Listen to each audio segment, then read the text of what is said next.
I'm Susie Norris, and I am the chef owner of Egremont Hill Farm.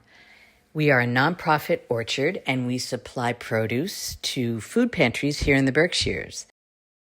And today I'm working with a recipe from one of my cookbooks, A Baker's Passport, and you can find a link to that below.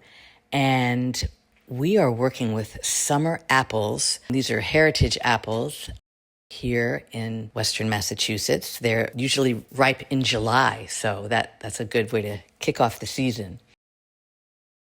If you have my cookbook, I'm on page 24, and this recipe is very versatile. I can tell you how to make it sugar-free. I can tell you how to make it extra spicy. So the basics, you will need a pound of apples, and I recommend a mix. You might mix some sweet with tart.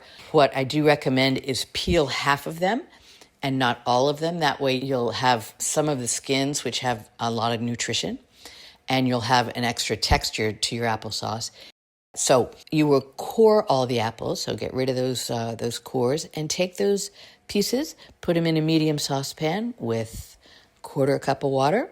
If you want it sweet, 3 tablespoons brown sugar, 3 tablespoons of granulated white sugar, juice of half a lemon, half a teaspoon salt, and 1/4 teaspoon ground cinnamon.